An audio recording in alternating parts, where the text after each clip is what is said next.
Bismillahirrahmanirrahim.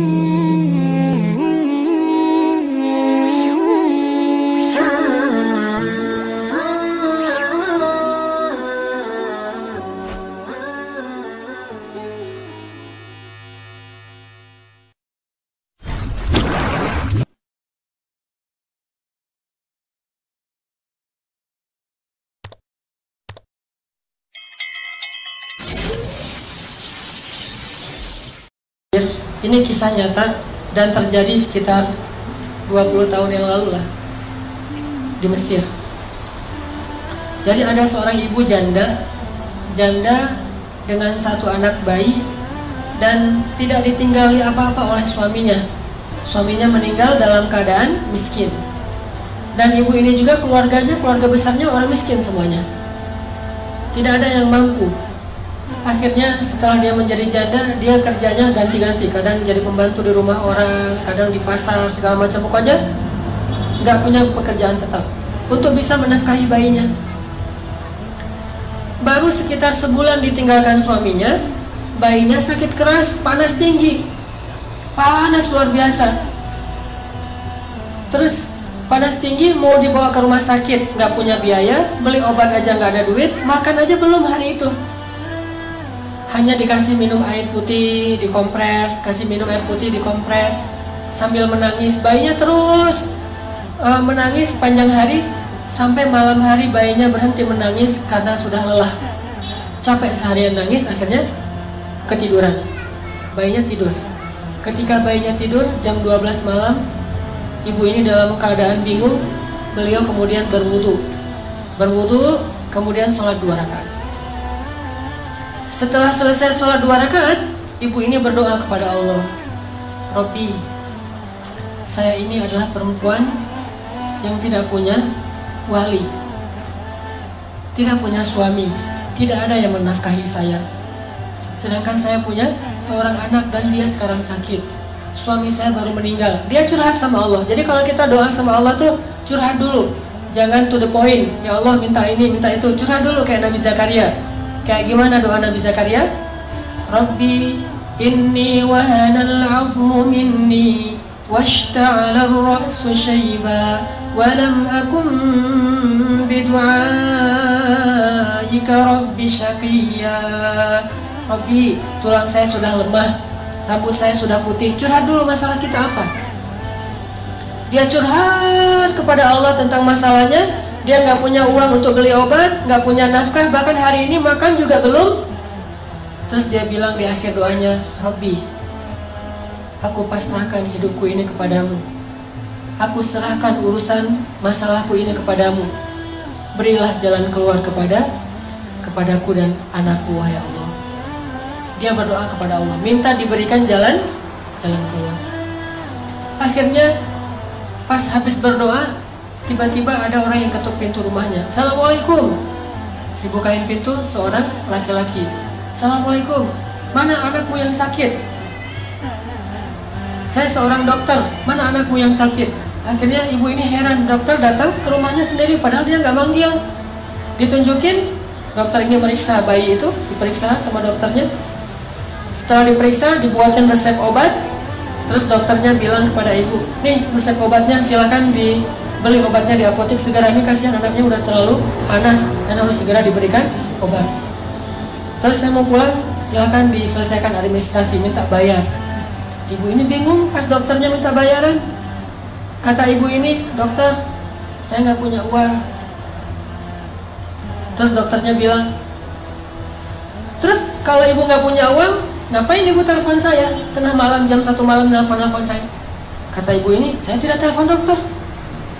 Terus dokternya keluarin kertas alamat. Ini benar nggak nih alamat rumah ini? Tadi yang nelfon soalnya nyebutin alamatnya ini nih. Kata ibu, benar ini alamat rumah saya. Terus mana laki-laki yang tadi nelfon? Kata ibu ini, saya nggak punya suami, nggak ada laki-laki di rumah. Ini telepon aja juga nggak ada di rumah. Handphone atau telepon rumah nggak ada. Baru dokter ini curiga. Terus siapa yang tadi menelpon dokter tengah malam jam 1? Sekitar 15 tahun yang lalu lah terjadi di Mesir. Dokter ini duduk, nanya kepada ibu, sebetulnya apa yang terjadi? Apa yang terjadi tadi jam 1 malam? Ibu ini cerita kondisinya, masalah anaknya. Terus dia cerita jam 1 malam tadi dia baru telepon Allah. Dia sholat 2 rakaat, dia berdoa kepada Allah. Entah gimana ceritanya, entah malaikat, entah manusia, pokoknya Allahu alam, Allah yang mendatangkan dokter itu ke rumahnya. Mendengar cerita ini, dokternya merinding, terharu. Akhirnya datang lagi periksa lebih serius lagi bayinya. Terus keluar cari obat sendiri dokternya ke apotek, datang lagi kasih obat, kemudian ngasih lagi hadiah untuk keluarga ini untuk 1 bulan. Dan sejak saat itu dokter ini suka memberikan nafkah rutin kepada keluarga ini setiap bulan. Dan kadang-kadang dipanggil ke rumah untuk bantu-bantu di rumahnya. Artinya Allah punya banyak cara untuk membantu hambanya. Panggil aja Allah Subhanahu wa ta'ala. Ada apa-apa, telepon Allah. Dan telepon Allah itu paling enak tuh, nggak pernah di-reject. Nelfon manusia di-reject tuh. Nelfon kan suka ada tulisan saya lagi meeting, lagi nyetir kan ya, atau lagi galau gitu kan, bisa juga custom, bisa tulis sendiri lagi galau. Itu kalau nelfon manusia. Kalau nelfon Allah nggak pernah Allah nggak reject telepon hambanya. Ujibu da'watad da'i idza da'an. Saya pasti akan ngangkat telepon orang yang nelfon saya. Kalau kita analogikan dengan telepon, pasti Allah angkat. Sesibuk apapun Allah, kulla yaumin huwa fi sya'n. Setiap hari itu emang Allah sibuk, tapi Allah nggak pernah disibukkan. Sibuk ya, tapi disibukkan nggak. Allah punya banyak urusan ya, tetapi tidak pernah kewalahan. Telepon Allah. Dan telepon Allah itu nggak perlu hafal nomornya. Aduh, nomor telepon Allah berapa ya? Belum di save misalnya. Nggak perlu, tinggal bilang Allah, langsung ke connect ke langit. Nomor telepon Allah itu cuma bilang Allah aja. Robbi, ilahi, bebas, nomornya banyak. Dan semuanya aktif, nggak ada nomor itu sudah tidak aktif. Sudah apa misalnya? Nggak ada. Allah pasti mengangkat telepon kita. Dan menelpon Allah itu nggak ngabis-ngabisin kuota, nggak ngabis-ngabisin pulsa, sama sekali gratis. Nggak makan pulsa, nggak ngabisin kuota, nggak perlu hafal nomor, nggak ada yang misalnya lagi telepon dengan yang lain jadi kita nunggu dulu ngantri. Nggak. Telepon Allah itu paling mudah ketimbang nelpon manusia. Ada masalah tinggal bilang ya Allah.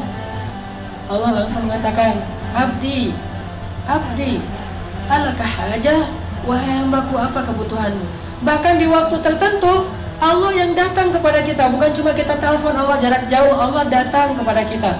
Sepertiga malam terakhir Allah turun ke langit dunia. Terus Allah mengatakan, adakah orang yang membutuhkan pertolongan, aku tolong. Hal min dhi hajah, adakah orang yang butuh ampunan, aku ampuni. Adakah orang yang butuh keajaiban, aku berikan keajaiban dalam hidupnya. Allah sendiri yang nanya kepada kita. Jadi ada masalah sedikit, telepon Allah, minta Allah terlibat dalam urusan kita. Gak usah khawatir karena Allah itu akan mengangkat telepon kita. Allah gak mungkin ngecewain hambanya yang berdoa kepadanya. Langsung hubungi Allah. Dan tahu cara supaya doa kita itu benar-benar langsung menggetarkan arasy. Kalau kita pengen doa kita itu menggetarkan arasy, pas kita telepon Allah itu deringnya itu kenceng, berdoalah dengan hati. Doa itu bukan hanya dengan suara yang lantang, walaupun itu juga kadang dibolehkan. Tapi ada doa yang suaranya lirih, tapi arasy di langit itu bergetar. Doa siapa? Yang pelan banget, tapi arasnya bergetar. Doa Nabi Yunus alaihissalam. Subhanaka inni kuntu minadh dhalimin. La ilaha illa anta subhanak inni kuntu minadh dhalimin. Doanya pelan. Bayangin saking lirih dan pelannya doa Nabi Yunus, ikan paus yang menelan beliau aja nggak dengar kalau Nabi Yunus lagi berdoa di perutnya, nggak dengar. Jadi ikan paus tuh nggak, lagi baca apa sih lo di perut gua? Nggak. Ikan pausnya aja nggak dengar apa yang dibaca oleh Nabi Yunus. Ikan-ikan yang ada di lautan itu nggak ada yang dengar apa yang diucapkan oleh Nabi Yunus. Tapi doa yang begitu lirih tersebut bisa bikin arasy bergetar. Sampai malaikat-malaikat yang membawa arasy bertanya, ya Allah, ini suara siapa yang menggetarkan arasy? Suara siapa yang begitu lirih? Suara siapa yang begitu lembut? kasihan dia ya Allah. Siapa itu ya Allah? Kata malaikat Arsy. Kata Allah, itu hambaku Yunus yang meminta ampun kepadaku. Apa kata para malaikat? Ya Allah, kasihan dia, ampuni dia. Ampuni dia ya Allah, ampuni. Terus malaikat mengaminkan doa-doa Nabi Yunus, sehingga Allah mengatakan, wahai para malaikat, aku telah mengampuni dosanya. Doa, suaranya pelan di dalam perut ikan, bahkan ikan yang menelannya aja nggak dengar, tapi arus Allah bergetar. Kenapa? Karena doa ini bukan dengan suara yang keras, tapi dengan hati yang yakin kepada Allah.